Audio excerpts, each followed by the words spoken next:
dipersembahkan oleh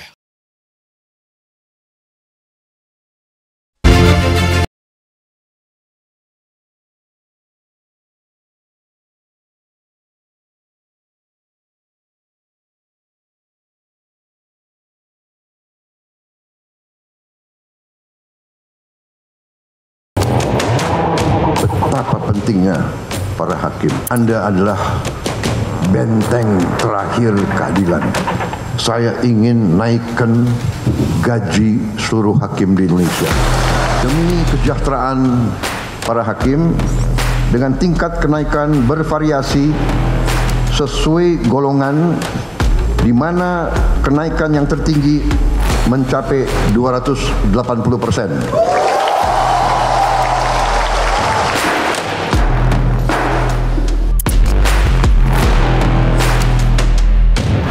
Nah, ini tidak semata-mata untuk kepentingan hakim, ya, namun kepentingan negara. Nah, dalam setiap putusannya, salah satu elemen untuk mewujudkan hal tersebut, tentunya hakim harus bebas dari tekanan finansial dalam usaha untuk memenuhi kebutuhan ekonomi. Jangan berharap bahwa dengan kenaikan gaji, bahwa tidak ada dinamika yang luas dan terjadi di lapangan, di dalam hubungan sosial ekonomi yang terlihat itu, sehingga hakim itu juga mau tidak mau terpengaruh dengan perkembangan yang ada. Kalau kita bicara gaji, yang tertinggi gaji adalah Mahkamah Agung, tapi apakah Anda mau melihat bahwa di sana pun tidak ada korupsi? Berapa hakim agung yang tertangkap? Ya. Itu baru yang tertangkap. Dan sidang ditutup.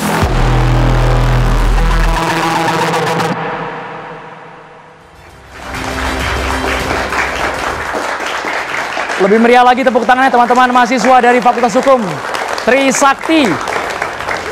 Selamat malam pemirsa.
Dari BHS yang terang ya malam hari ini ya, kombinasi batik jacquard warna biru. Alma mater teman-teman Fakultas Hukum Trisakti, mana suaranya? Ada yang tertarik profesi jadi hakim? Siapa yang mau jadi hakim? Gajinya gede loh. Wah, mau gitu dong, belak-belakan saja kalau mau omongkan dari sekarang. Tapi kalau nakal siap-siap disikat, karena Prabowo ingin hakim sebagai benteng terakhir hukum di Republik ini tidak tergoyahkan, tidak bisa dibeli sama sekali.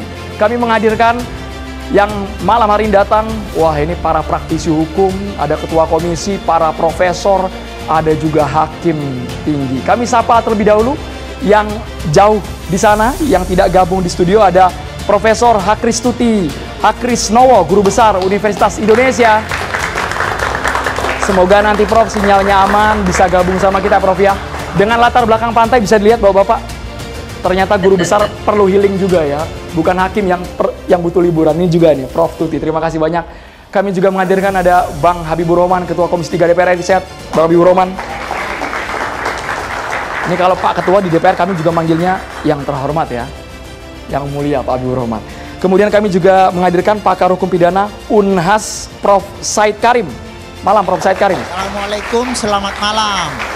Dari mana Prof? Kami dengar jauh-jauh dari Sulawesi ya Prof ya? Dari Makassar. Langsung terbang ke Jakarta demi catatan demokrasi. Terima kasih Siap. banyak Prof. Kami juga menghadirkan Prof Binsar Gultom, Hakim Tinggi Jakarta. Selamat malam. Kalau sering lihat yang di TV, nonton kasus-kasus yang breaking news, Prof Binsar Gultom nih, yang kadang sangar juga statementnya ya. Terima kasih banyak Prof. Binsar Gultom. Ada juga praktisi hukum Bapak Luhut Pangaribuan. Selamat malam, Bang Luhut. Selamat malam. Kami juga menghadirkan mantan Ketua Komisi Yudisial, bukan dari Jakarta domisilinya, tapi dari Yogyakarta. Kita terbangkan ke Jakarta, Pak Suparman Marzuki. Selamat malam. Malam.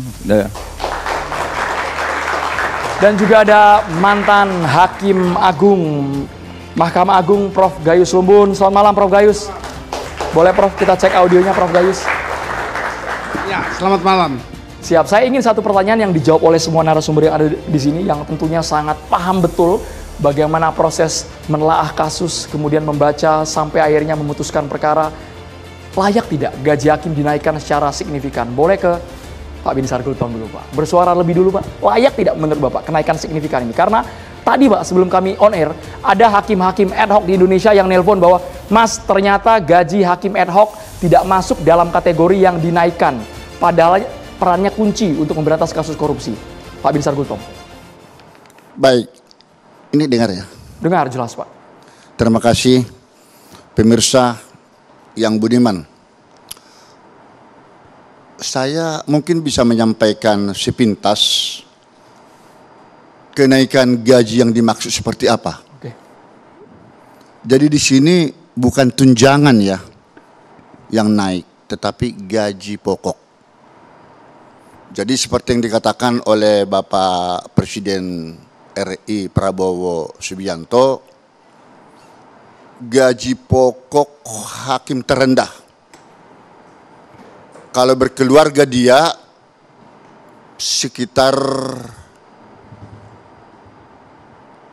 3.119.984. Ini berdasarkan peraturan pemerintah nomor 44 tahun 2024. Nah, kemudian kalau diasumsikan setelah pengumuman kenaikan gaji pokok yang disampaikan oleh Bapak Presiden, yang paling junior 280% itu, akhirnya menjadi 8.735.865. Ini yang sudah punya istri dan anak. Yang sudah berkeluarga. Yang sudah berkeluarga. Nah, jadi di sini ada kenaikan gaji 5.500.000 sekian.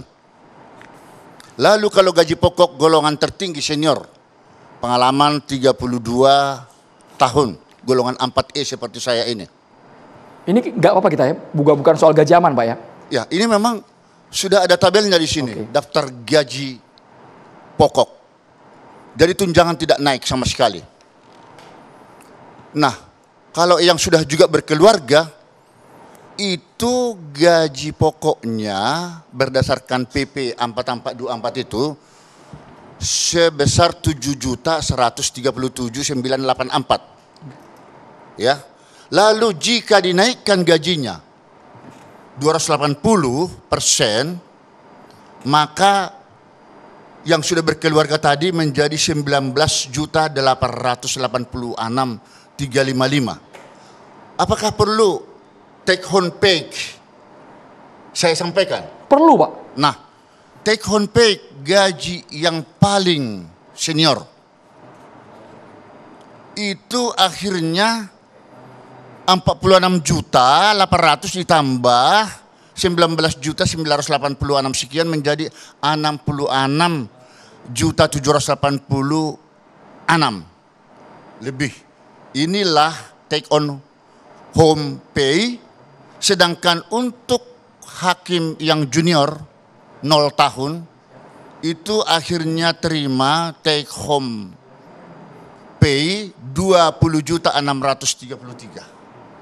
Dari sebelumnya 15.994 berdasarkan PP 44 tahun 2024. Ya, dan kami sebelumnya seperti saya ini menerima gaji sebelumnya 53.937. Dengan masa pengabdian 30 tahun lebih golongan 4E. 34. Sudah paling senior lah.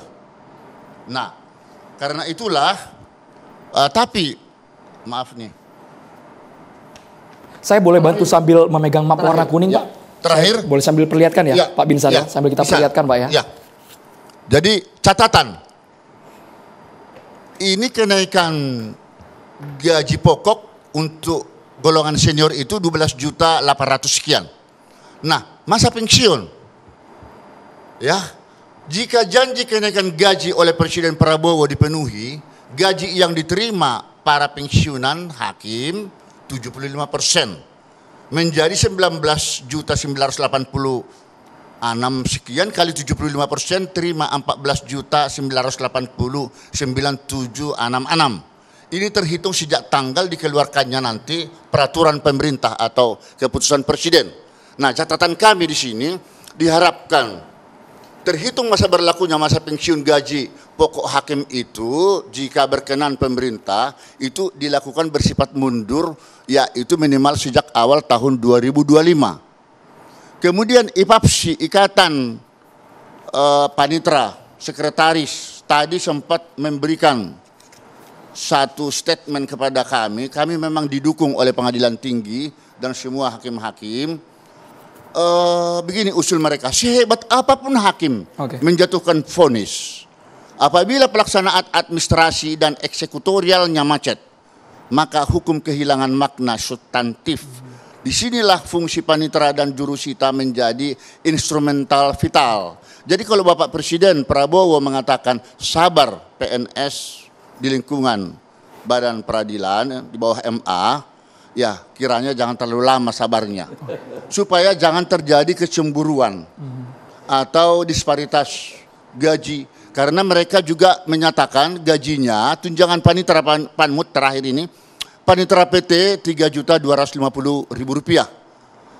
Panmut PT Rp540.000, Panitera pengganti PT Rp460.000, Panitera PN Rp2.025, Baik. Panmut PN Rp470.000, PPPN Rp375.000. Angkanya sangat detail dari Pak Binsar.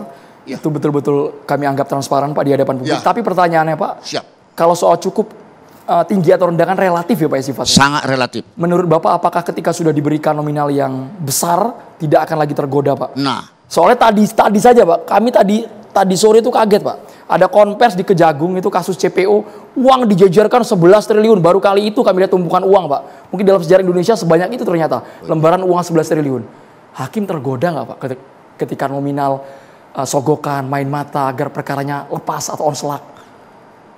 Nah, kalau boleh saya berpendapat, ini hakim aktif dan saya sudah sering di tempat-tempat kota besar. Memang godaannya cukup karena pernah saya juga di Pengadilan Negeri Jakarta Pusat ya. Godaannya cukup menggiurkan maksudnya? Cukup kalau tidak kuat iman. Makanya pertama saya katakan sebenarnya hakim itu haruslah panggilan jiwa dulu. Kalau melamar adik-adik mau jadi hakim, harus ada panggilan jiwa. Uang jumlah berapapun itu tidak jaminan integritas terjamin. Akan tetapi, dengan adanya kenaikan gaji yang signifikan menurut kami, karena menurut PP 94 tahun 2012 dulu, sangat rendah sekali, baru dinaikkan PP 44 2024. Jadi baru kali ini merasakan setelah beliau Bapak Presiden Prabowo mengambil terobosan. Nah, kami harus mengapresiasi ini, pengumuman ini. Semoga tidak terlalu lama lagi. Ada pesan waktu pembinaan Ketua Mahkamah Agung di gedung Mahkamah Agung waktu itu kepada kami semua hakim-hakim se-DKI. Supaya siapapun di antara kami hakim setelah kenaikan gaji ini melakukan tindak pidana atau tercela, perbuatan tercela, jangankan Rp100.000 pun akan terus diproses, diusut. Karena itulah memang sangat diperlukan sekarang ini pengawasan yang ketat. Baik dari Badan Pengawasan Mahkamah Agung daripada pun Komisi Judisial. Nah, beliau Bapak Suparman ada di sini. Tetapi ada yang saya lihat di sini, saya baca-baca pasal 13 huruf B Undang-Undang 18 tahun 2011 tentang Komisi Yudisial. Luhurnya wewenang daripada Komisi Yudisial itu adalah menjaga, menegakkan harkat martabat keluhuran hakim itu sendiri. Nah, kalau begitu di sini diperlukan satu prinsip preventif sebelum hakim itu tertangkap. Jangan setelah sudah ditangkap, ditahan, baru sibuk melakukan dari mana ini, mengapa begini. Ini yang tidak tepat. Tapi supaya jangan saya semua ini sebenarnya masih panjang ini, saya lebih bagus atau masih perlu kita beralih dulu, boleh beralih ya Pak dulu. Kita boleh ke Pak Suparman dulu. Pak Suparman, KY sudah disenggol-senggol ini Pak. Apakah menurut Anda ketika gaji hakim sekarang diputus sudah belasan tahun mereka tidak mendapatkan kenaikan gaji? Sekarang momentum yang tepat agar mereka tidak lagi tergoda. Tadi yang penting cukup iman kalau versi Pak Binsar Gultom tadi. Iya, jadi pertama saya sejak lama ya selalu mengapresiasi dan ikut memperjuangkan kesejahteraan hakim. Jadi tahun 2012 kita bersama-sama dengan sejumlah hakim muda waktu itu Pak Binsar ya, meminta pada pemerintah zaman Pak SBY agar ada peningkatan kesejahteraan hakim. Keluar PP 94 tahun 2012. Ada kenaikan cukup baik lah, cukup signifikan lah waktu itu. Karena hakim yang baru bekerja 7 tahunan waktu itu, mereka hanya akan bawa pulang take home pay ya, sekitar 13-an juta. Dan setelah ada kenaikan itu mereka bisa bawa pulang 20-an juta ya. Ini ada kenaikan. Dan sekarang Pak Prabowo menaikkan kembali, ini satu hal yang harus diapresiasi, dihormati, diterima. Karena memang itu kewajiban negara. Negara itu wajib mensejahterakan profesi-profesi yang sangat rentan, terutama hakim. Tapi kenaikan gaji maupun kenaikan take home pay itu bukan dimaksudkan untuk menjamin bahwa mereka tidak akan menyimpang dari kewenangannya. Bukan, tujuannya bukan untuk menjamin. Itu kewajiban negara untuk apa? Untuk mencegah, menjaga, mengkondisikan hakim agar hidupnya lebih safety, agar pikirannya lebih sehat. Ketika ada halangan kesehatan macam-macam, nggak ada pikiran kemana-mana, ya kan? Karena setiap Pak Suparman coba kami cerna secara baik-baik agar hidupnya lebih sehat ya, Pak Suparman ya. Dilanjutkan Pak coba. Ya jadi begini, saya kasih ilustrasi saja. Pada tahun 2000, saya masih ingat persis, 2013, ada seorang hakim muda baru 7 tahun jadi hakim, ditempatkan di sekitar Nusa Tenggara Timur sana. Anak dan istrinya ada di Jawa Timur. Suatu ketika dia mendapatkan berita anaknya berusia 2 tahun itu masuk rumah sakit DB. Sudah tidak ada lagi uang untuk pulang ke kampung. Kita bisa bayangkan sudah berkeluarga kalau anak yang sakit itu gelap. Iya kan, kita pengen segera untuk tiba di tempat. Saya nggak punya apa-apa lagi. Mau datang ke koperasi, sudah nggak ada duit, sudah habis untuk pinjaman. Akhirnya dia pinjam uang dari seseorang. Belakangan diketahui seseorang yang meminjami uang ini adalah orang yang sedang berperkara padanya. Dan dia tidak tahu. Dia tidak tahu. Karena jasa baik kawannya dipinjamkanlah uang 7 juta kepada yang bersangkutan untuk bisa pulang ke Madiun waktu itu. Nah, ada satu situasi yang membuat dia nggak bisa mengontrol, dan itu juga bukan suap. Karena dia menerima pinjaman, tetapi ini kan sensitivitasnya tinggi. Dia menerima uang laporannya dari seseorang yang sedang berperkara dan dia hakimnya. Dilema. Dari situ problemnya. Jadi kalau take home pay hakim ini besar, hal-hal semacam ini tentu akan jauh lebih rasional dia jalankan. Tapi Pak Suparman mengamini bahwa bukan jaminan ketika gajinya besar, take home pay sampai 66 juta tadi Pak Binsar, bahwa ia akan bebas dari godaan itu. Sesaat lagi Bapak-Bapak, kita akan jeda terlebih dahulu hanya di Catatan Demokrasi pemirsa.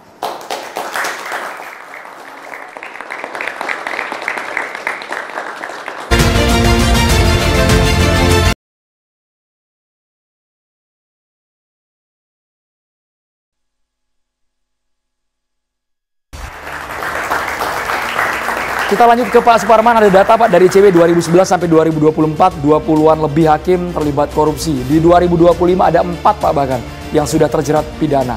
Artinya bukan jaminan Pak ya naik gaji ya Pak ya? Iya bukan jaminan. Ya jadi begini. Yang bisa menjamin itu ya, itu pertama adalah diri pribadi seorang hakim itu sendiri. Yang kedua adalah sistem pengawalan kekuasaan kehakiman. Jadi kenaikan gaji atau kenaikan take home pay hakim itu bagian dari berbagai elemen yang harus dibereskan untuk menjaga independensi kekuasaan kehakiman. Pendapatan hakim di berbagai negara di dunia ini ya, selalu di dalam pertimbangan kenaikannya itu menempatkan independensi sebagai alasan untuk menjaga, mencegah independensi hakim ini ternoda. Karena itu kenaikan ini, itu baru satu bagian dari sistem kekuasaan kehakim yang harus dibenahi. Tadi Pak Bisar sudah bilang perlu ada pembenahan sistem kontrol, perlu ada pembenahan sistem rekrutmen, perlu ada pembenahan sistem penempatan, promosi, mutasi, dan lain-lain. Macam-macam yang perlu dibenahi. Dulu kita pernah menggagas RUU Jabatan Hakim. Tahun 2013 itu sudah masuk prioritas di Komisi 3. Tapi kemudian ganti pemerintahan, itu hilang lagi. Ini harapan ada Pak Habibur Rahman yang ada di sini, beliau Ketua Komisi 3. Saya berharap ini muncul lagi Pak Habib ya, karena kita ingin menjadikan hakim itu tidak dalam dua kaki. Dia pejabat negara itu yang paling tepat, bukan pegawai negeri sipil.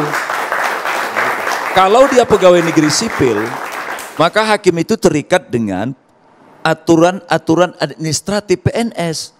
Ada DP3, wajib hadir tiap hari, dan lain-lain. Aturan birokrasi. Untuk apa hakim hadir tiap hari di pengadilan?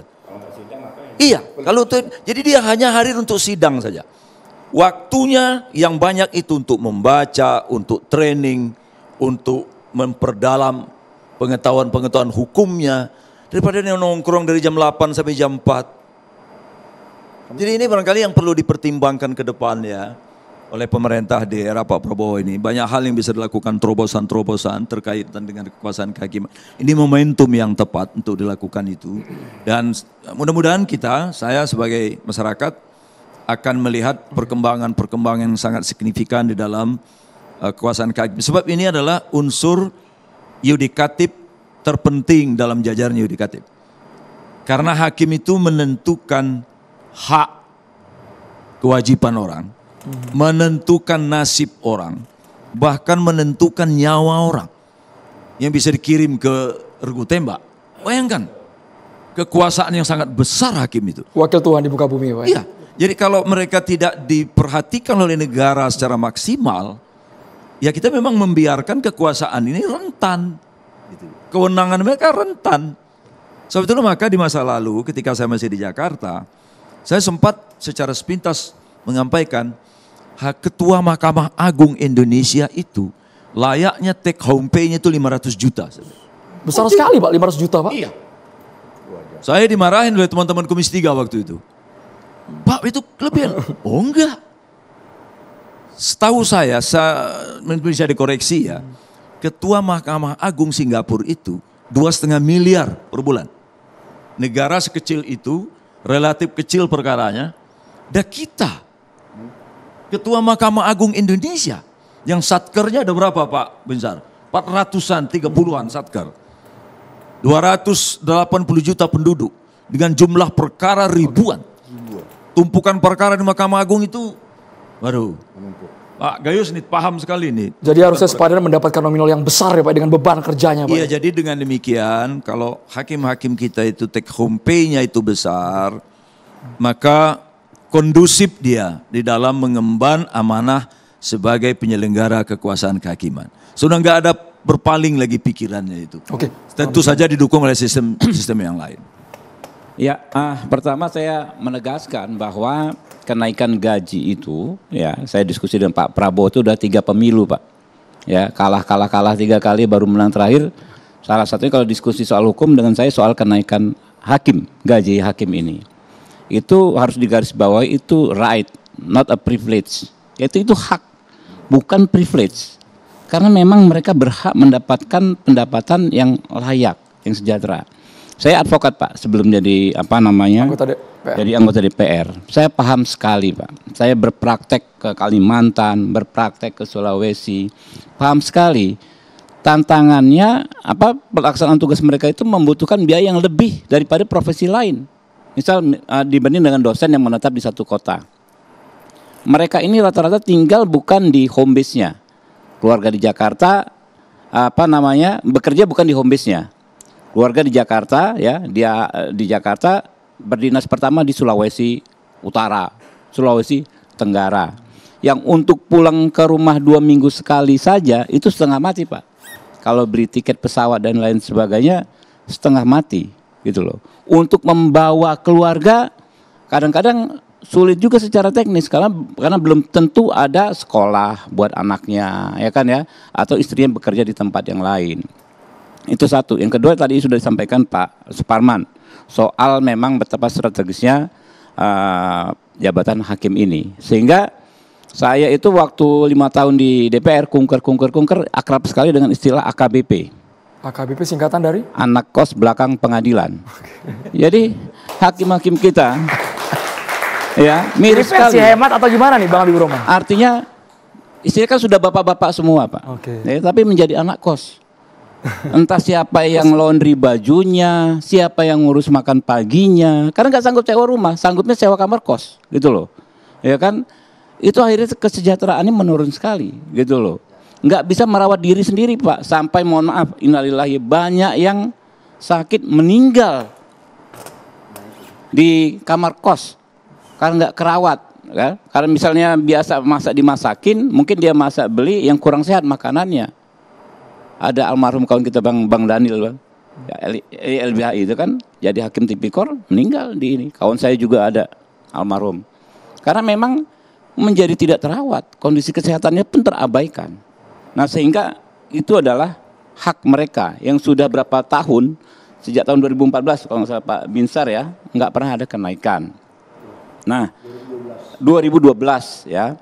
Nah saya kemarin ngobrol dengan teman-teman IKAHI. Ya memang betul persoalannya bukan sekedar gaji untuk menghilangkan korupsi ini, soal sistem juga ya.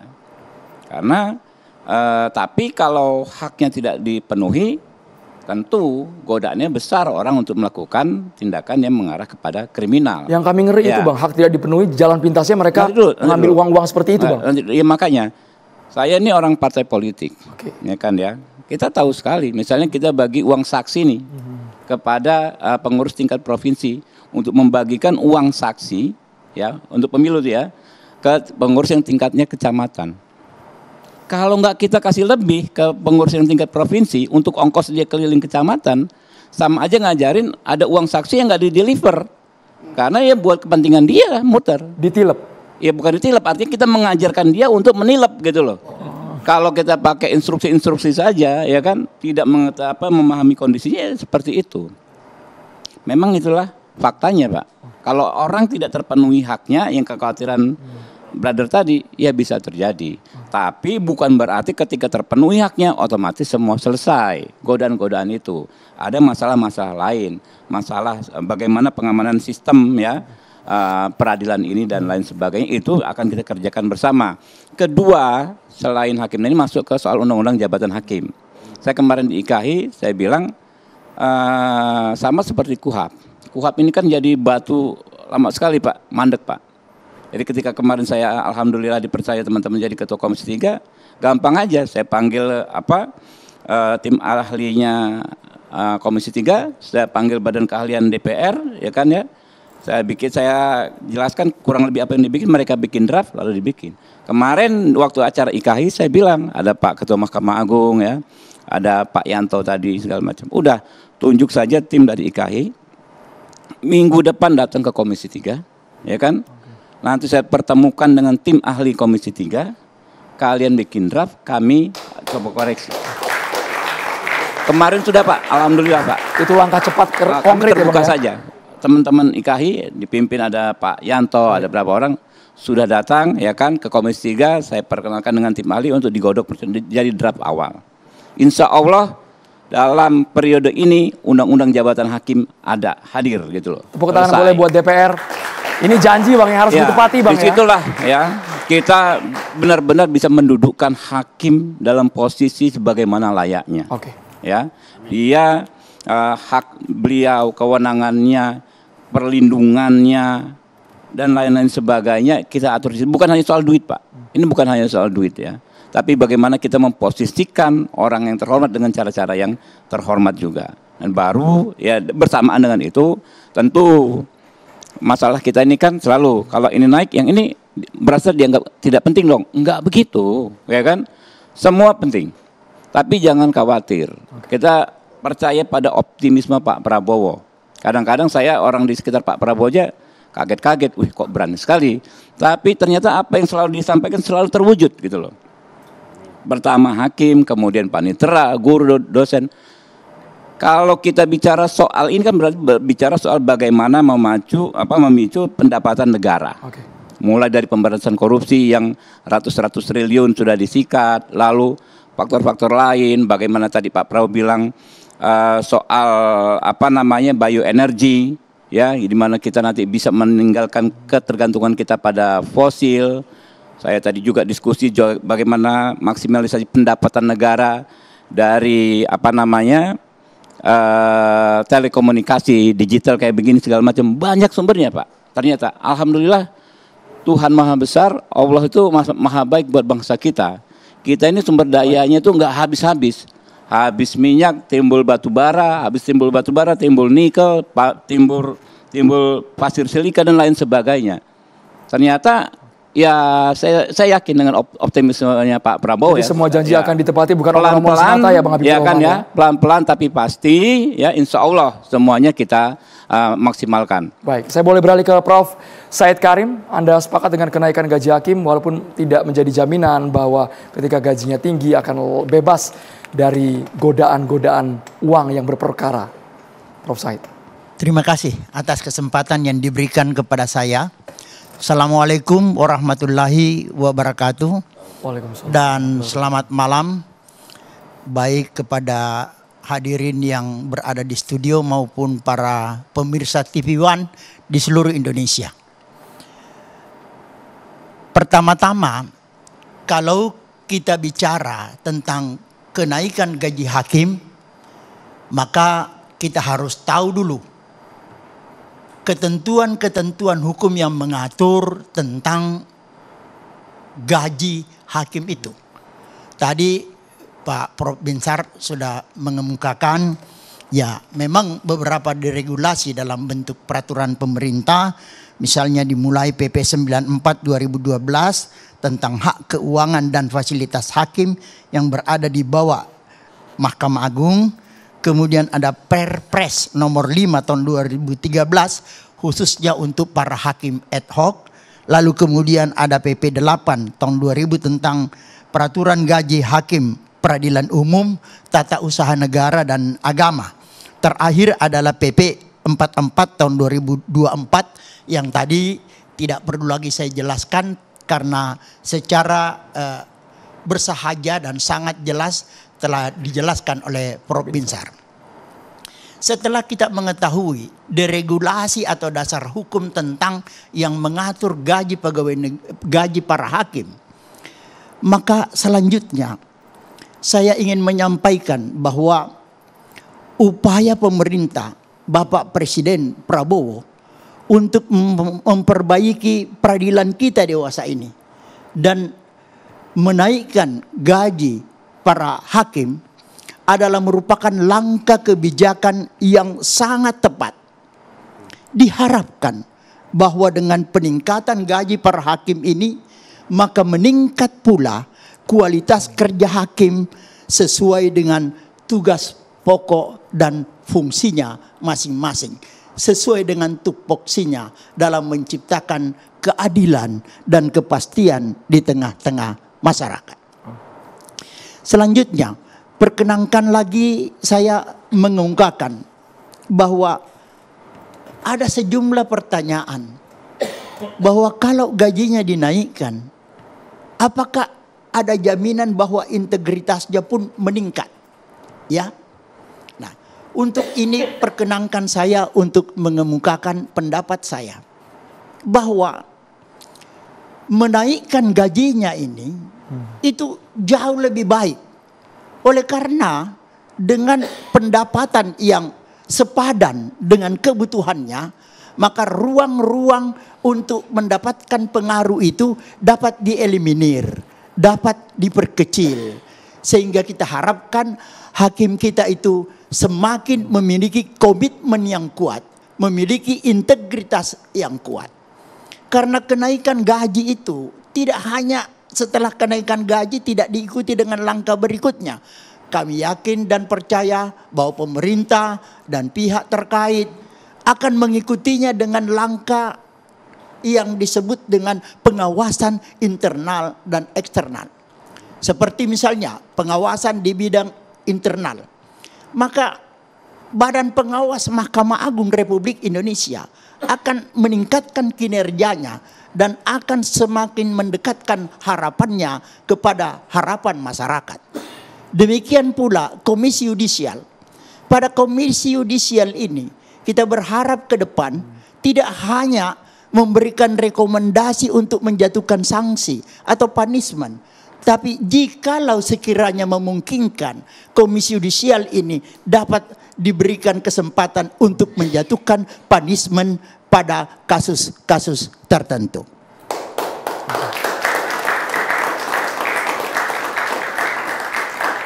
Menarik ini, diksi soal Prof. Said mengatakan bukan dihilangkan tapi kita bisa mengeliminir, meminimalisir kasus-kasus jerat pidana yang menghantui hakim. Sesaat lagi Prof, kita harus jeda dulu hanya di Catatan Demokrasi pemirsa. Baik.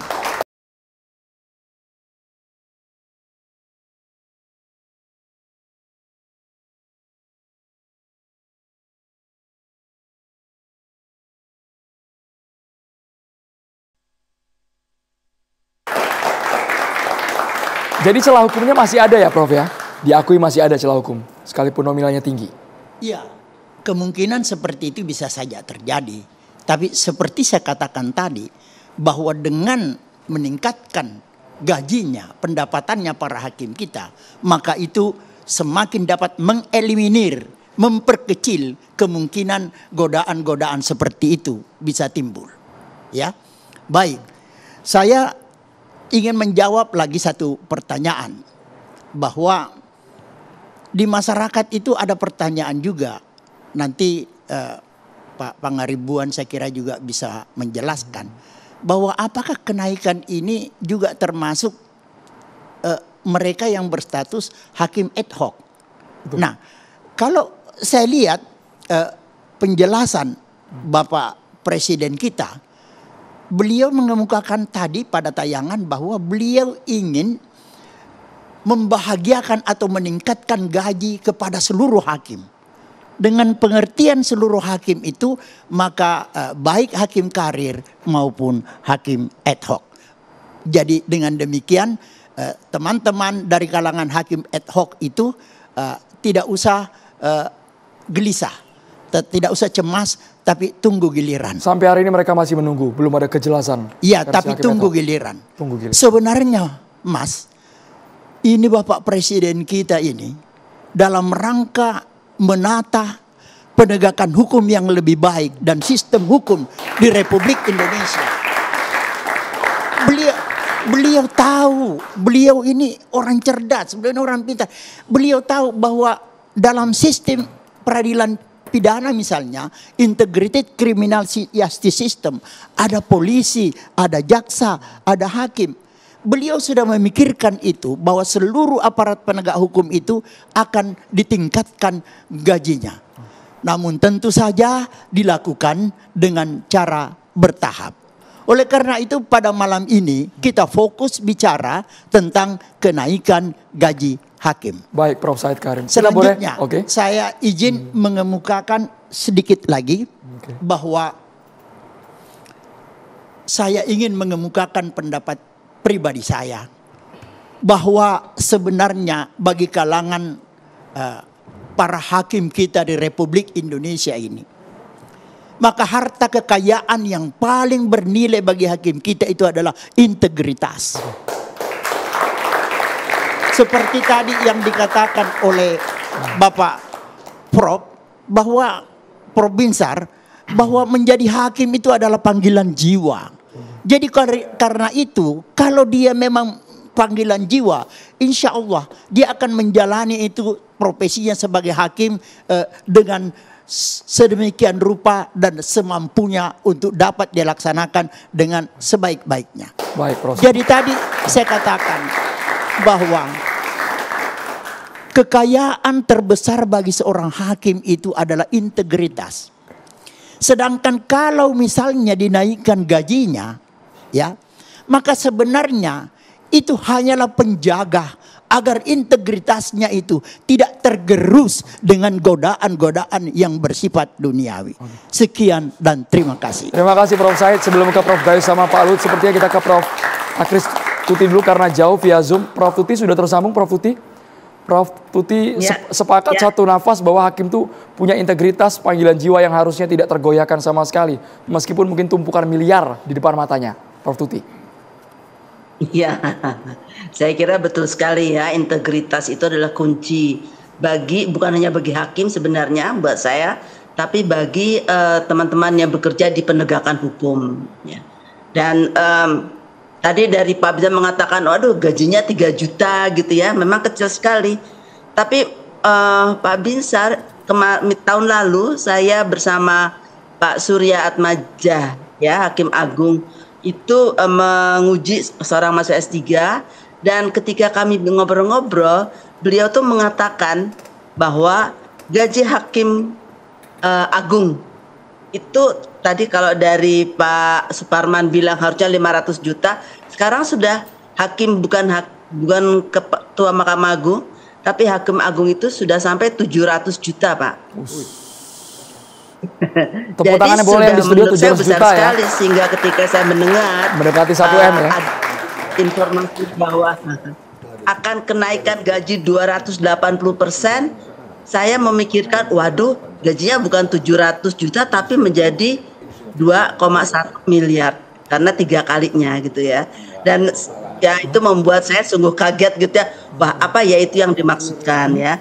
Tapi ini sangat berbeda dengan yang disampaikan oleh Pak Binsar tadi, bahwa sekarang gajinya 7 juta itu gaji yang baru masuk ya Pak ya tadi ya. Yang sekarang naik menjadi 8 juta. Saya sepakat dengan teman-teman semuanya bahwa kenaikan gaji itu sesuatu yang tentu saja baik ya bagi para hakim. Tapi kita juga tidak melupakan ketika saya lupa 8-9 tahun yang lalu kita menaikkan gaji pegawai Kementerian Keuangan, ternyata toh kita masih menemukan adanya beberapa pegawai pajak yang kemudian melakukan korupsi yang luar biasa, yang sekarang masih ada yang di dalam penjara tentu saja. Jadi ternyata it doesn't guarantee anything. Memang bisa meningkatkan, tapi tanpa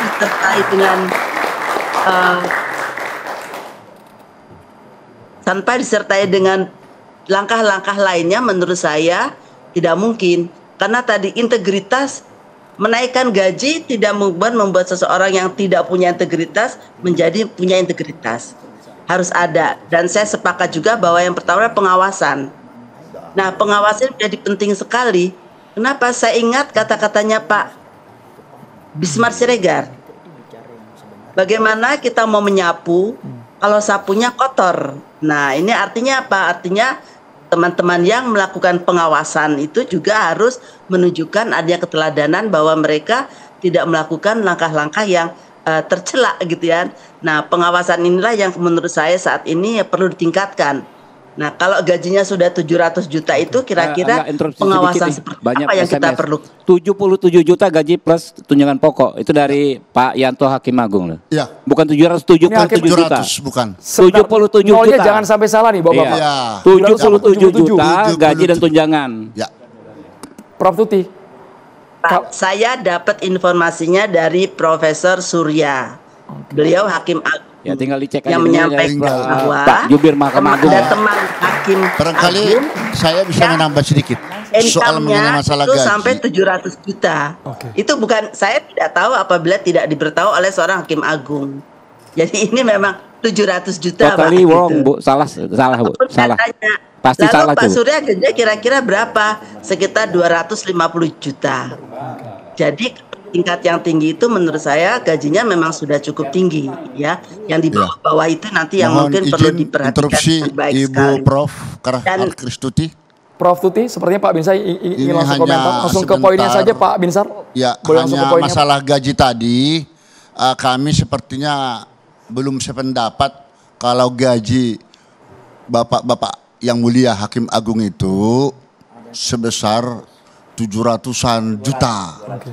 Prof Gayus harusnya lebih paham nih soal nominal gaji. Jadi mungkin ada memang di Mahkamah Agung ini ada memang insentif perkara. Ini memang akan Ini sensitif loh ini sensitif. Beda 0, 700 juta ini nilai yang sangat fantastis Jadi loh ini. begini. Mana yang betul ya Bapak-Bapak ya? Silakan Pak Gayus. kita mengapresiasi Presiden Prabowo itu memiliki perhatian besar kepada hakim. Itu yang pertama. Tetapi kaitan dengan pengertian gaji, ini ada teori-teori tentang gaji. Adam Smith misalnya, dia mengatakan ukuran perekonomian negara itu dilihat dari gaji. Karyawan di mana di negara itu. Kalau sampai ada yang bersifat tidak stabil, maka akan banyak pengangguran. Itu teori yang sepenggal ya. Tapi intinya begini kira-kira. Apa sih pengertian gaji? Fix salary. Apa sih? Itu hampir sama semua. Saya juga mantan Hakim Agung. Sekarang saya pensiun saya kembali kepada yang fix tadi. Ya, artinya yang lain tuh allowance, tunjangan. Kalau mau 700, mau 200 itu tunjangan. Gaji saya terakhir tetap 3 juta. Oke. Hakim Agung. Boleh buka-bukaan saja kita Prof ya. Tapi allowance-nya yang tinggi sekali karena kalau saya bisa memutus perkara sehari 1 juta. Satu perkara. Satu perkara. Oke. Kalau bisa 3 juta. Saya take home pay kira-kira 120 juta. Average ya rata-rata. Ketika saya menjabat sebelum tahun 2018 saya pensiun. Nah, yang saya mau bicara adalah coba pengertian gaji itu dipastikan apa secara teoritik. Gaji adalah upah yang ajak sebagai bentuk kontrak kerja dipotong pajak. Itu gaji. Presiden itu. Kalau dicek presiden pun 5 jutaan. Tetapi tunjangan-tunjangan atau allowance salary itu yang beda-beda. Itu diatur sebagai bentuk tiap lembaga itu beda-beda. Saya akan mengatakan bahwa perbedaan antara hakim dan hakim pun beda. Nomenklaturnya berbeda. Nomenklatur hakim PN, hakim PT dan hakim agung berbeda. Allowance-nya, salary-nya. Kenapa? Di sana ada satu tunjangan bahwa hakim PN itu lebih menghadapi bahaya yang lebih besar. Itu allowance salary yang diperhitungkan secara berbeda. Di daerah-daerah sana PN juga ada namanya tunjangan kemahalan. Itu tunjangan bukan gaji. Kalau orang merangkum misalnya gaji besar. Tapi kalau 700 tadi masuk akal? Make sense? Saya belum bisa memastikan benar atau salah. Tapi selama pengalaman saya belum pernah ada sebesar itu. Saya 100 lebih terakhir. Saya juga dikasih golongan ketika dari DPR nggak punya golongan di MA, saya dari golongan 4D menjadi 4E saya pensiun pembina utama. Nah itu paling besar gaji saya. 100 lebih ya Prof? 120-an lah. Take home pay ya. Per month? Take home pay per month. Take home pay itu apa? Take home pay adalah fixed salary ditambah allowance salary. Bisa bervariatif. Kalau dibandingkan TNI dan Polri itu lebih banyak lagi pemadam kebakaran. Itu disebut sebagai satu remunerasi namanya. Remunerasi dalam bahasa Indonesia ini adalah yang dikutip sebagai bahasa Indonesia adalah tunjangan-tunjangan yang bervariatif. Nomenklaturnya menjadi berbeda. Hakim Agung dengan PN itu bisa tinggi hakim PN kalau dihitung satu variatif yang menyangkut bahaya. Kami di ruangan AC, kami tidak menghadapi publik. Itu contohnya. Jadi tolong mengenai gaji ini jangan dikut gabungan semua, hakim gajinya sekian, 700, 200, bukan begitu. Tidak dipukul rata ya Prof ya? Gaji tetap 3 juta, 4 juta paling banyak. TNI pun begitu. Prof Tuti komentarnya sebelum ke Pak Luhut soal tadi gaji nominal, karena menurut kami takutnya anggapan publik, wah gajinya udah 700, sudah 2,1 M, kenapa ditambah lagi? Itu Prof yang kita hindari. Saya akan melanggapi, ini mungkin benar. Yang Prof Tuti katakan itu mungkin benar 700, tapi tidak setiap saat. Di saat tertentu, di mana ada salary allowance, maka bisa saja 750. Momen itu saja. Jadi itu disebut tunjangan. Bisa tunjangan kemahalan. Kalau dolarnya bisa sekian, Hakim Agung mungkin ikut naik gitu. Fluktuatif ya Prof ya? Ya masih bisa dibetulkan. Prof Tuti ditanggapi singkat boleh sebelum ke Pak Luhut Pangaribuan. Prof Tuti. Ya, gimana Mas? Ya itu tadi. Jadi memang yang disampaikan kepada saya itu adalah monthly income. Yang diterima bulan per bulan itu ya sekitar 700 juta itu. Yang menurut Pak Surya sendiri memang itu sangat tinggi. Makanya saya tanya, loh Bapak emang dapat berapa? Ya sekitar 250. Ya jadi memang betul sekali bahwa ini bukan tapi tadi kata Pak Gayus itu tidak selalu tiap bulan cair nilainya sebesar itu Prof. Itu tergantung insentif perkaranya mungkin Prof. Menurut Bapak yang ada di sini Prof. Ya bisa aja, bisa insentif perkara. Saya tidak bertanya secara detail apa saja, tapi memang gaji pokoknya itu sangat-sangat kecil gitu ya. Tapi insentifnya yang kemudian besar. Tapi bahwa total sebulan mencapai 700 juta itu menurut saya tinggi sekali ya gitu ya. Itu kan 10 kali. 100 kalinya gaji pokok tadi. Tadi gaji pokoknya 7 juta, kita satu tadi. Jadi kalau 700 ya sekian kalinya. Dan buat saya apabila teman-teman di yudikatif bisa memastikan bahwa mereka bisa melakukan upaya-upaya untuk bisa meningkatkan integritas teman-teman sendiri, saya kira itu bagus sekali. Jadi memang kita memerlukan adanya upaya-upaya yang lebih yang lebih positif ya. Salah satunya misalnya LHKPN. LHKPN ini buat saya adalah suatu yang sangat baik, tapi ternyata tidak punya efek apa-apa. Ya. Jadi udah LHKPN, gajinya misalnya sebulan 30 juta, tapi kemudian hartanya puluhan miliar, gitu orang harusnya dipertanyakan. Akan tetapi sampai sekarang KPK, BPK dan lain-lain tidak punya kewenangan untuk melakukan sesuatu apabila ternyata ada pejabat negara yang memiliki harta yang luar biasa tingginya gitu. Ya udah dilaporin begitu saja, tapi tidak ada konsekuensinya gitu ya. Dan ini buat saya membuat Pak Habib kita teruntuk. Baik, Prof. Kita perlu menyusun ketentuan yang lebih baik. Kalau LHKPN-nya sudah menunjukkan sesuatu yang tidak tidak sejajar dengan pendapatannya, maka perlu ada konsekuensinya dan harus berikan kewenangan kepada KPK atau BPK dan lainnya untuk menindaklanjuti. What happened nih? Kok bisa dapat sekian puluh miliar padahal gajinya cuma sedikit gitu. Nah, buat saya ini menjadi salah satu senjata penting bagi negara untuk melakukan perbaikan bagi bagi perjalanan para penegak hukum ke depannya. Baik itu, Prof. Tuti, kita masih berkutat pada angka gaji tapi yang paling mahal dan tidak bisa dibeli harusnya integritas seorang hakim. Pak Luhut harus komentar sesaat lagi Pak. Kita harus jeda dulu hanya di Catatan Demokrasi pemirsa.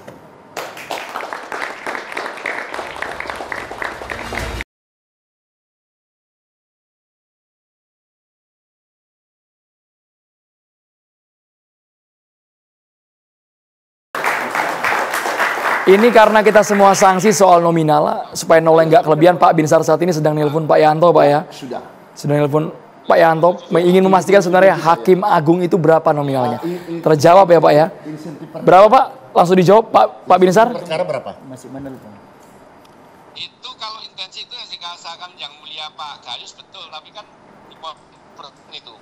Baik, terima kasih. Yang 40% kan untuk pendukung, jadi kalau 40%. Itu kan ya 600 itu. Langsung disampaikan boleh Pak, kita baik. Sedang live Pak. Terima kasih. Ya, terima kasih Pak, ini sedang live ini Pak. Baik, jadi begini Ibu Prof. Harkristuti. Sebelum ke Pak Luhut ini Pak ya. Ya, sebelum kepada Pak Luhut, kami sampaikan ini langsung saya telepon Prof. Yanto di Mahkamah Agung tadi. Secara resmi dia mengatakan 77 juta lah gaji hakim plus tunjangan. Take home pay. Take home pay itulah yang diterima. Kalau soal insentif perkara seperti yang dikatakan Prof. Gayus tadi. Dan memang di Mahkamah Agung itu ada insentif perkara, berapa perkara yang diputus, kami juga tahu itu dapat ada jatah. Kalau kami di pengadilan tinggi, berapapun banyaknya, saya kira di pengadilan tinggi Jakarta itu hampir 30.000 ya dalam sebulan. Jadi itu nggak ada kami insentif perkara, ya bertumpuk sekali, putus kami buat 10 satu hari. Clear ya Pak, itu 77 juta. Kita boleh ke 7 juta. Sepertinya mahasiswa Fakultas Hukum ingin langsung bertanya kalau ke Pak Ketua Luhut. Mahkamah Agung kami tanya tadi belum jelas, karena dia belum begitu tahu. Baik. Kami Ada dari Fakultas Hukum bertanya langsung kepada Pak Luhut Pangaribuan, silakan. Boleh dibantu mikrofonnya. Pak Binsar harus jadi Hakim Agung. Pertanyaan ditujukan ke Pak Luhut Pangaribuan. Namanya siapa Mas? Pak, saya namanya Raffi Pak, Raffi Sahpalevi dari Fakultas Hukum Trisakti. Saya ingin bertanya buat Pak Luhut Pak. Kalau kita lihat tadi misalnya oke lah gaji hakim dinaikkan dengan harapan mungkin integritasnya akan lebih terjamin. Namun ini menurut kami ini bukanlah sebuah jaminan itu. Karena kalau kita lihat pejabat negara lain banyak kok yang dapat fasilitas rumah dinas, mobil dinas atau gaji lebih tinggi tapi tetap saja gitu melakukan tindak pidana baik itu korupsi atau pencucian uang. Maka dalam hal ini kami sebagai masyarakat tidak melihat ini sebagai garansi Pak. Kemudian pertanyaan saya yang kedua adalah bila mana nanti kebijakan ini sudah diterapkan, namun ternyata masih kedapatan nih ada hakim yang ternyata masih main mata atau melakukan tindak pidana. Kira-kira apakah hukumannya masih sama seperti KUHP atau misalnya ada nih hukuman lain yang atau menurut Bapak hukuman yang pantas apa sih Pak gitu? Terkait dengan kalau misalnya udah ditegakkan kebijakan dinaikkan ini gajinya tapi ternyata masih main. Baik Pak Luhut. Ini Raffi tadi yang angkat tangan Pak. Mau jadi hakim ya Vi ya? Ya Pak. Cita-cita mau jadi? Hakim Pak. Hakim. Pak Luhut. Sama dengan saya. Dulu kenapa saya masuk Fakultas Hukum karena saya mau jadi hakim. Saya pernah diangkat jadi hakim di Pontianak, tapi kemudian nggak terus, tapi ada alasannya nantilah itu disampaikan ya. Jadi sama mirip kita deh. Nah yang pertama, saya sudah lihat statement dari Ketua Mahkamah Agung ya, Profesor Sunarto. 100.000 aja nanti ditemukan ada transaksi, maka akan diambil tindakan yang tegas. Setelah terjadi kenaikan gaji ini. Jadi dengan kata lain akan dikenakan sanksi yang tegas dan mungkin berat ya dari beberapa kemungkinan yang ada. Jadi dengan kata lain disambut gitu ya kenaikan gaji ini dengan pengawasan ke dalam supaya tujuannya itu tercapai. Nah itu yang pertama. Yang kedua, tadi sudah dibahas bahwa kenaikan gaji dengan integritas itu tidak langsung ada korelasinya, ya. Tadi sudah saya kira dijelaskan tadi dengan baik. Tapi satu ingin yang saya sampaikan begini, ini momen yang pas saya kira dari pemerintahan yang sekarang ini menaikkan gaji pada saat keluhan terhadap kepuasan terhadap peradilan Mahkamah Agung. Ini saya lihat survei misalnya yang terakhir dari media cetak, kepuasannya itu sampai hanya 46%, ya 60% ya, ini tahun 2024 ya dari surveinya ya, rutin itu saya lihat itu ya. Yang kedua, keluhan investor ke Indonesia yang paling tinggi itu tentang hukum, peradilan, penegakan hukum itu paling tinggi. Dan diantaranya adalah suap menyuap itu atau korupsi. Nah, dikaitkan dengan ambisi pemerintah sekarang untuk kenaikan pertumbuhan ekonomi 8%, maka dengan dia merespon perbaikan peradilan ini, itu saya kira pas gitu ya. Jadi dengan kata lain nanti akan meningkatkan tingkat kepercayaan kepada penegakan hukum di Indonesia yang kita saya kira udah rahasia umum itu ya, tingkat kepercayaannya itu rendah sekali terhadap penegakan hukum ini yang dianggap sebagai faktor yang sangat strategis ya untuk menghambat, tapi juga sekaligus untuk meningkatkan pertumbuhan ekonomi gitu ya, karena kepercayaan itu tinggi. Kalau tidak ada investasi, ya tidak ada pertumbuhan ekonomi. Sederhananya kan begitu. Tadi mengenai kenaikan gaji yang tadi dimulai tadi Mahkamah Agung 700 juta, saya juga pernah mendengarkan ya, seorang hakim agung dalam, saya nggak usah sebut namanya, dalam satu percakapan seperti ini menerima mahasiswa, dia bilang begini, saya tidak lagi ada keinginan korupsi, karena yang saya terima itu sudah banyak. Dia waktu itu menyebutkan angka sekitar 350 juta, tapi tentu itu gabungan ya, tidak hanya gaji. Nah itu tadi yang disebutkan take home pay itu tadi unsur-unsurnya termasuk insentif menangani perkara. Dia mengatakan begitu. Itu belum lama ya, dia mengatakan itu di hadapan mahasiswa. Saya sekarang fokus untuk mengerjakan pekerjaan saya dengan baik. Saya ingin membuat putusan di mana putusan itu semacam stare decisis gitu ya. Jadi jurisprudensi tetaplah. Jadi penemuan-penemuan hukum ada di dalamnya, tidak sekedar angka-angka. Misalnya saya bisa menyelesaikan perkara bulan ini katakanlah 100, 200, misalnya kayak begitu. Tapi kualitatif dia katakan begitu. Jadi bisa jadi saya kira juga betul apa yang dikatakan oleh Ibu Tuti tadi, didengarkan dari Profesor Surya kan tadi kan disebutkan ya. Dan ini juga saya dengar, tapi tidak 700 juta, tapi 300. Jadi dengan kata lain sudah ada perbaikan. Nah, sekarang pertanyaannya kan sekarang yang disebut peradilan itu kan tidak hanya hakim. Tapi hakim yang utamanya. Tapi di dalam hakim itu atau pengadilan itu tadi sudah dibicarakan ada panitera, ada hakim ad hoc, ya, ada hakim ad hoc. Nah, kalau hanya sebahagian mungkin itu masih tanggung. Tadi kabar gembira tadi yang dikatakan oleh Pak Habibur Rahman tadi, oh ternyata kita punya nikel, punya apa lagi? Batu bara, punya apa. Jadi dengan kata lain pemerintah ada duit lah kan begitu. Jadi dengan kata lain ini supaya tujuannya tercapai, kan tujuannya adalah meningkatkan integritas ini kan sekarang.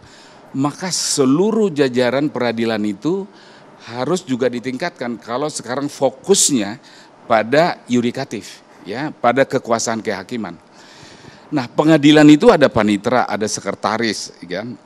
Tapi fungsi yang berkaitan dengan peradilan itu ada penyidikan, ada penuntutan, ada juga advokat. Ini semua adalah fungsi yang berkaitan dengan peradilan. Jadi dengan kata lain, semua komponen-komponen ini juga harus mendapat perhatian yang sama. Ya tentu proporsinya berbeda supaya ada impact-nya, supaya ada dampaknya terhadap integritas itu, ya, ada dampaknya terhadap integritas itu. Nah kalau tanggung, nah ya persoalannya kalau tanggung, nah ini sekarang tentu politik nanti akan memutuskan, mungkin tidak bisa sesuai dengan target kan begitu ya.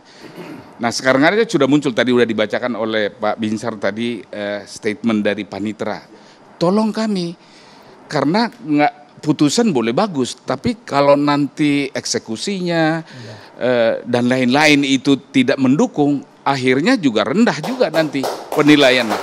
Jadi dengan kata lain tantangannya cukup berat. Nah oleh karena itu sangat diapresiasi saya kira, disambut dengan baik dan harapan terhadap integritas itu meningkat saya kira ada ya. Tinggal sekarang pertanyaannya seberapa besar. Nah ada Habibur Rahman yang bisa diskusi dengan Presiden, mungkin bisa dibisikkan bahwa tidak hanya hakim, tapi juga panitera, hakim ad hoc, tapi juga fungsi lain yang berkaitan dengan kekuasaan kehakiman, yaitu penyidik, penuntut umum. Nah baru kemudian lengkap gitu ya, dengan demikian bisa mendorong integritasnya itu lebih tinggi. Pak Luhut, pertanyaan berikutnya yang belum terjawab, ketika sudah diberikan gaji besar, menangani extraordinary crime, tapi mereka tetap masih korup, mereka tetap serakah. Sanksinya apa? Sesaat lagi kita harus jeda hanya di Catatan Demokrasi pemirsa.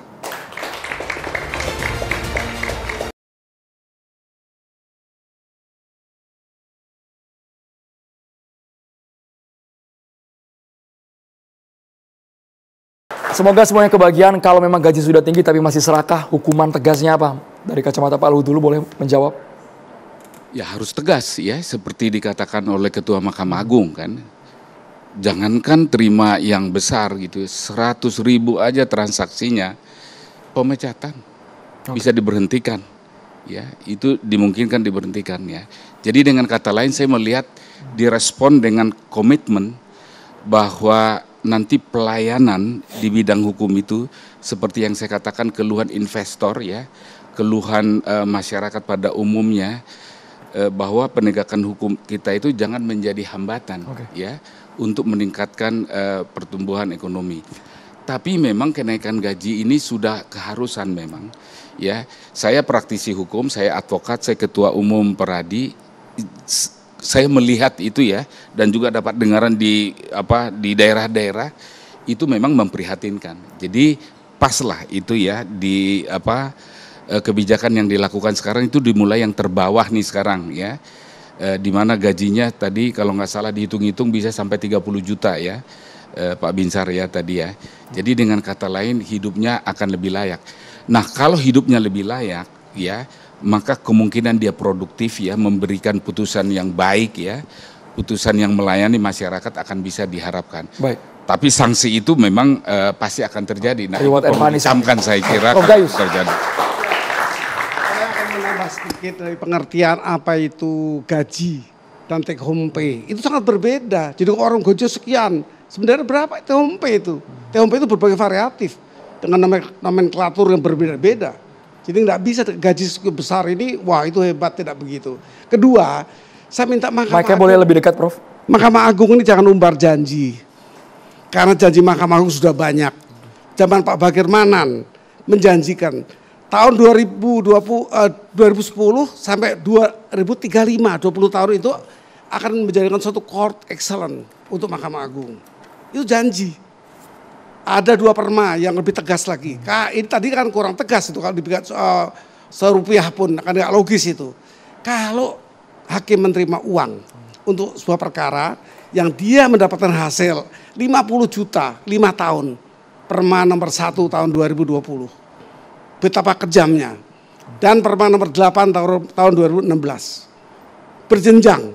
Kalau ada hakim agung dikenakan perkara dihukum ini sekarang ini, ketuanya diperiksa itu, berjenjangnya begitu. Itu peraturan itu, undang-undang itu. Nah bagaimana itu nggak jalan kok mau bikin janji baru lagi? Jangan banyak janji. Tindakan pengawasan, tindakan pembinaan. Pengawasan masih kalah dengan pembinaan, dibina.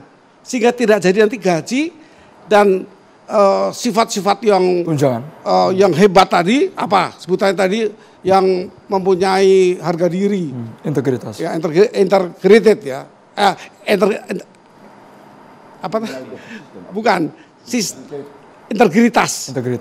integritas dari gaji ukuran tidak benar. Itu kalau TNI bagaimana, gaji besar baru dia punya integritas, artinya dia bayaran dikaitkan dengan gaji. Tentara bayaran berarti hakimnya juga bisa hakim bayaran. Karena hakim itu bertugas kalau dicukupi. Tidak begitu. Hakim itu panggilan jiwa. Bagaimana hakim itu berbuat semaksimal mungkin untuk memberi keadilan. Gaji bisa kecil, tidak masalah. Bahkan nggak punya gaji, kalau panggilannya begitu, dia perang. Tapi kita ukuran gaji, dia perang karena uang. Tentara bayaran. Hati nurani ya. Prof. Said Karim boleh. Prof. Said Karim. Langsung ke poinnya boleh Prof, sekaligus konklusi. Terima kasih. Saya ingin menyampaikan bahwa kepada para hakim kita di Republik Indonesia dimanapun berada, tolong perhatikan pesan yang disampaikan oleh Bapak Presiden Prabowo. Dalam kutipan atau cuplikan pidato beliau mengatakan bahwa masyarakat kecil dan miskin hanya berharap pada hakim yang adil. Oleh karena itu, saya berharap kepada hakim di seluruh Republik Indonesia untuk memperhatikan harapan Bapak Presiden ini. Dan laksanakanlah tugas sesuai dengan tugas pokok dan fungsi masing-masing untuk mewujudkan keadilan dan kepastian hukum serta kemanfaatan. Terima kasih. Assalamualaikum warahmatullahi wabarakatuh. Selamat malam. Malam, Pak Suparman. Ya, peningkatan kenaikan gaji hakim yang berimplikasi pada meningkatnya take home pay itu mesti disyukuri sebagai reward. Nah karena itu bagian dari reward itu sisi lainnya adalah punishment. Punishment itu bukan sekedar sanksi, tapi juga kontrol. Jadi kita berharap mudah-mudahan Di balik reward ini punishment-nya juga dinaikkan. Punishment bukan sanksi, tapi punishment juga termasuk di dalamnya kontrol. Kontrol pada kekuasaan kehakiman juga dinaikkan, dan dikira nanti akan ada pembahasan RUU jabatan hakim. Ini Pak Habibur Rahman dan teman-teman di Komisi 3 pasti akan memberikan atensi cukup pada bagian yang itu. Terima kasih. Pak Habibur Rahman.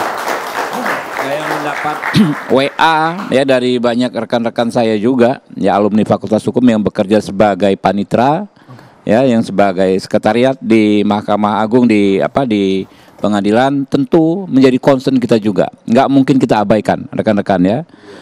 Kita akan pasti perjuangkan kenaikan gaji juga untuk panitera dan sekretariat di pengadilan. Ya. Pak Binsar, reward and punishment Pak, harus ada kontrol, pengawasan juga Pak kalau gaji sudah tinggi. Terima kasih kesempatan kepada kami. Jadi beberapa catatan yang saya lihat di dalam diskusi kita, saya bersyukur semua rekan-rekan narasumber setuju akan kenaikan gaji hakim tersebut. Tetapi biar jangan hanya gaji hakimnya saja yang dinaikkan, tetapi tunjangannya juga dan kesejahteraan rumah dinas. Dan ini harus di backup oleh Komisi Yudisial. Karena Komisi Yudisial adalah salah satu ya lembaga yang mengusulkan kesejahteraan hakim tersebut. Nah, tapi semua ini kembali berpulang tadi kepada personlik hakimnya. Tadi saya katakan hakim ini tidak akan tergoda manakala kuat iman. Saya percaya apa yang disampaikan oleh Bapak Presiden Prabowo. Dengan dinaikkannya gaji hakim ini, tidak akan bisa lagi hakim tergoyahkan, dibeli putusannya. Ini menjadi peringatan keras terhadap para hakim seluruh Indonesia. Karena gaji hakim ini, seberapapun besarnya, tidak menjadi jaminan untuk tidak berbuat korupsi. Akan tetapi, kalau panggilan jiwanya ada, kemudian selalu mensyukuri apa yang ada, ya, kemudian dia imannya kuat, itu akan bisa terhindar semua persoalan itu. Baik, Pak Binsar. Namun untuk bisa menolong hakim ini bisa semakin percaya diri, ini Badan Pengawasan Mahkamah Agung harus bekerja sama secara solid dengan Komisi Yudisial. Saya melihat di dalam Undang-Undang Komisi Yudisial ada kalimat lagi di pasal 20 ayat 3 Undang-Undang KY. Di dalam rangka menjaga dan menegakkan kehormatan, keluhuran, martabat hakim. Rupanya KY ini juga bisa melakukan penyadapan dan perekaman pembicaraan dengan hakim-hakim tertentu yang berpotensi melakukan perbuatan-perbuatan tercela. Yang terindikasi ya Pak Binsar. Di sini kalau ada hakim-hakim seperti itu berbuat, lebih bagus langsung dipanggil hakimnya. Langsung diperiksa. Terima kasih Pak Binsar. Kita beralih ke Prof. Tuti. Prof. Tuti. Jadi kalau masih ada temuan hakim yang bermain mata, hukuman yang layak dan pantas apa Prof. Tuti? Sekaligus konklusi boleh.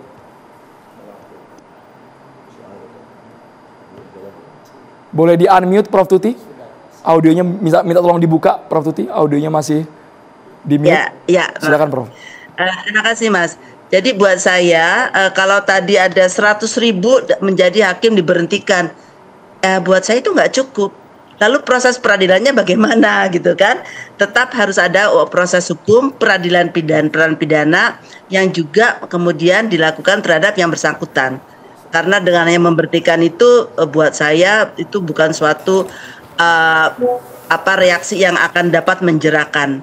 Dan ini juga seharusnya bisa dilakukan pada semua tingkat pengadilan ya, pengadilan negeri, pengadilan tinggi maupun Mahkamah Agung. Sehingga tidak ada diskriminasi di dalam penanganan pelanggaran-pelanggaran integritas yang terjadi di bidang yudikatif. Dan ini semua perlu dukungan dari kita semua. Saya berpendapat bahwa Mahkamah Agung sendiri agak berat kalau dia sendiri ya.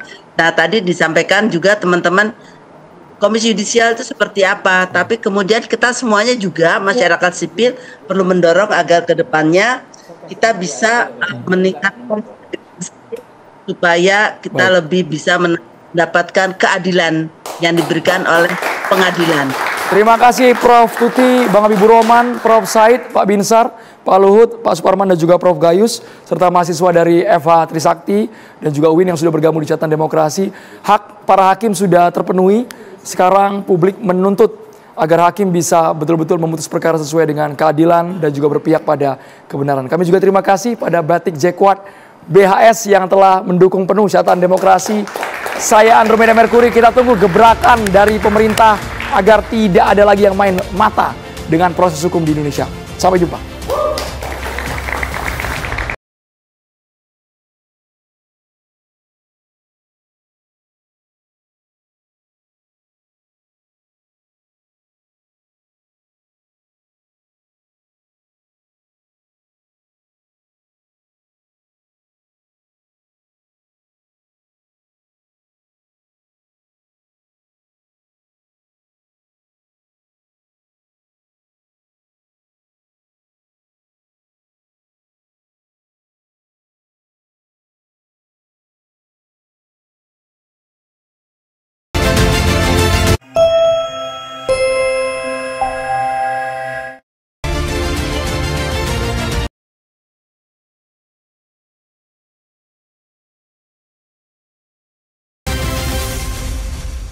Dipersembahkan oleh